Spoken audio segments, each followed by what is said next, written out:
6 கோடி ரூபாய் சொத்து இருக்கக்கூடிய ஒரு நபர் மாசம் வந்து ஒரு 2 லட்சம் ரூபாய் கிட்ட பாசிவ் இன்கம் ஜென்ரேட் பண்ற ஒருத்தர் கார் வச்சில்ல அப்படின்னு கேள்விப்பட்டோம். அது உண்மையா? அது உண்மைதான். என்கிட்ட கார் கிடையாது, என்கிட்ட 2 வீலர் தான் இருக்கு.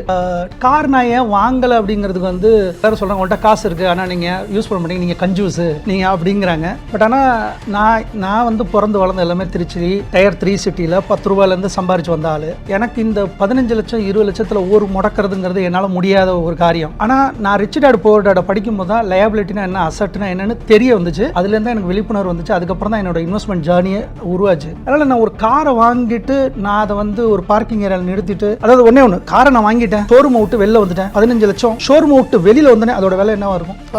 குறைஞ்சிரும். எப்படி நான் யூஸும் பண்ணல, எதுவுமே பண்ணல, வெளியில வந்தனே குறைஞ்சிருச்சு. So it is a liability. இன்னொன்னு என் பாக்கெட்ல இருந்து அதை எடுக்க போற அமௌண்ட். ஃபர்ஸ்ட் ஆஃப் ஆல் நான் வந்து டாக்ஸை பத்தி நான் சொல்லவே வேணாம். இந்தியாவில் நீங்க கார் எடுக்கிறதுல டவுன் பேமெண்ட், அது இஎம்ஐ போனா நான் கஷ்டகாலம், அதை நான் சொல்லவே விரும்பல. இஎம்ஐ பத்தியே பேசல. நீங்க கேட்ட கேள்வி கார் இல்ல. ஆமா, ஏன் இல்ல? நான் வாங்கல. ஏன் வாங்கல? It's a liability. ஏன் லயபிலிட்டி? ஏன்னா நான் எடுத்து வந்து நான் வெளியில எடுத்துட்டு வந்தோடனே ரோட் டாக்ஸ், டோல், பெட்ரோல் போடணும், சர்வீஸ் இருக்கு, சார்ஜ் இருக்கு. ஸோ எல்லாமே என் பாக்கெட்ல இருந்து போற பணமா இருக்கு. அதுக்கு பெட்டர் நான் ஒரு ஓலாவோ அல்லது ஏதோ ஒரு தனி எங்கே ஏதோ ஒரு ஆட்டோவோ இல்ல ஏதோ ஒன்று பப்ளிக் பஸ்லயே நான் போயிடுறது பெட்டர் நான் நினைக்கிறேன். ஸோ காரை வாங்கி நான் அந்த அவ்வளோ பெரிய அமௌண்ட்டை நான் முடக்கி அதை நான் வச்சுட்டு, இன்னொன்று it's kind of risk.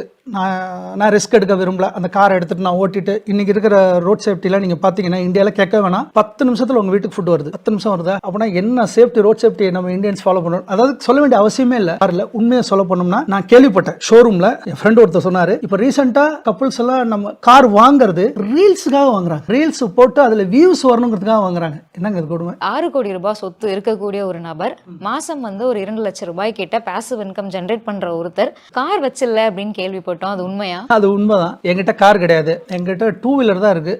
Car நான் ஏன் வாங்கல அப்படிங்கிறதுக்கு வந்து எல்லாரும் சொல்றாங்க உங்கள்கிட்ட காசு இருக்கு ஆனா நீங்க யூஸ் பண்ண மாட்டீங்க, நீங்க கஞ்சூஸ் நீங்க அப்படிங்கிறாங்க. பட் ஆனா நான் வந்து பிறந்து வளர்ந்த எல்லாமே திருச்சி டயர் 3 சிட்டியில் 10 ரூபாயில இருந்து சம்பாரிச்சு வந்த ஆளு. எனக்கு இந்த 15 லட்சம் 20 லட்சத்துல ஒரு முடக்கிறதுங்கிறது என்னால முடியாத ஒரு காரியம். ஆனா நான் ரிச் டாட் புவர் டாட் படிக்கும் போது தான் லயபிலிட்டினா என்ன, அசட்னா என்னன்னு தெரிய வந்துச்சு. அதுல இருந்து எனக்கு விழிப்புணர்வு வந்துச்சு. அதுக்கப்புறம் தான் என்னோட இன்வெஸ்ட்மெண்ட் ஜேர்னியே உருவாச்சு.